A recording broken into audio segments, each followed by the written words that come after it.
Hey guys, to another Aderonn Airsoft review. This is the video review of the AK Beta Spetsnaz by Cybergun. Now, before we get into it, I'll just say I'm really impressed with this gun. For the price, it is a beginner's weapon for around $130, but it performs, at least from my experience, it performs very well for that price. Can hold up against some other AEGs, higher end AEGs, if you know how to use it properly. You can get this for around $130 to $150 for most airsoft retailers online, and it shoots around 330 to 350 feet per second. That's with 0.2 gram BBs. And so let's get into the review.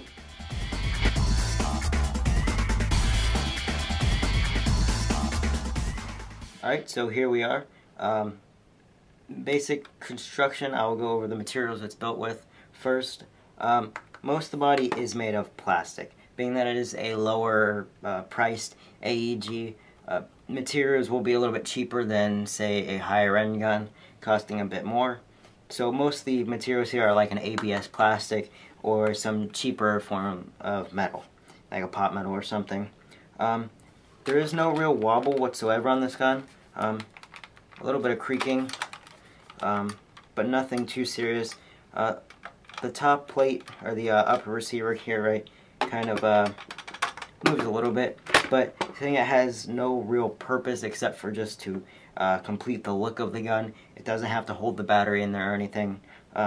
That's not really a problem. You can put a little bit of tape there on the inside and it will fix the wobble, no problem. Moving on to functionality of the gun, we'll start with the back. Back is hollow.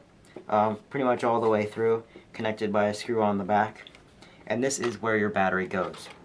So if you just look at this side of the buttstock, just the back, if you push down on it, the plate will pop off, revealing the inside of the stock where you can put your battery. Has the small type connector and a fuse right here. Nice amount of space. The battery does wobble around sometimes in there, so if you want to put like a rag or a t-shirt in there just to keep your battery from bouncing around and making lots of noise, then you can do that, no problem. So just tuck your wires back in, and this is the hardest part of it, is trying to put the plate back on. Just tuck it in and push it up. And that's how you change your battery. Nice battery space. I would recommend a 9.6 volt in here.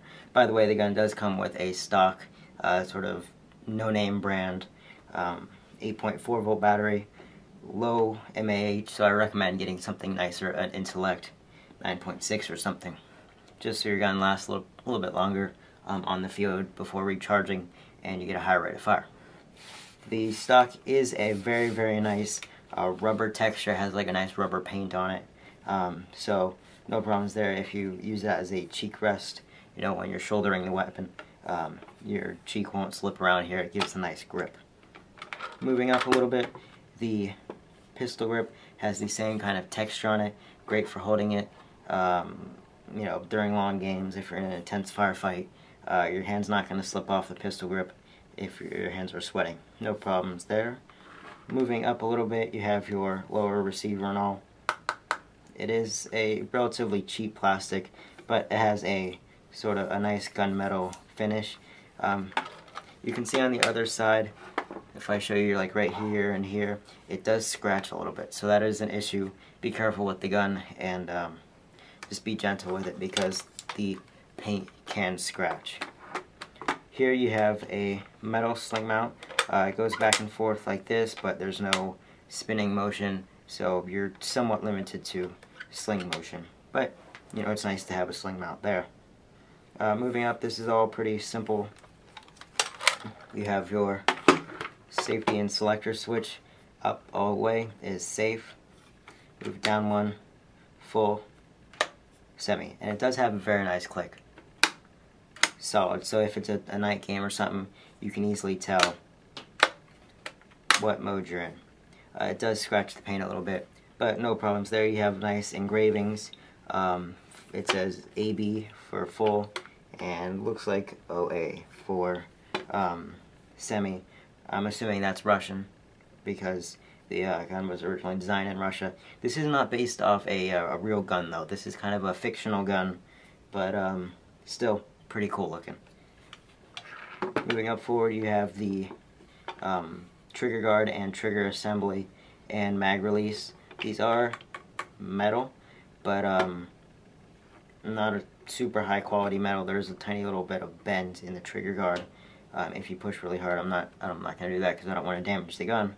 But you know, just know they are metal, but don't drop it on a rock or anything. Your magazine release is quite easy to push. It is definitely possible to do the fancy mag change where you take the other mag and sort of slap it out and put in a new mag.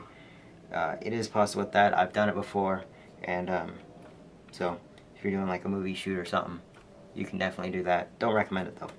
Not practical. Here you have your magazine. I think this is probably a 400, 500, maybe 600 round magazine. I'm not too sure about that. I'm relatively new to AKs, but high cap magazine. On the bottom you have your winding wheel and simple black AK-74 magazine. Moving up a little bit, you have your bolt. Your hop-up is in there. See if I can get you a good view of that. Right in there.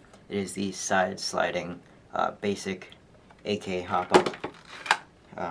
Decent hop-up. And this is spring-loaded. Don't recommend letting it go though, because it feels to be a cheap metal or plastic.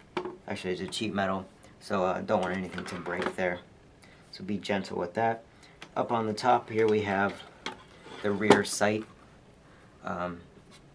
Unlike most AKs, it's not really, you know, a little bit farther back. It's kind of up in the front a bit, and so and it is also a different sort of style of sight.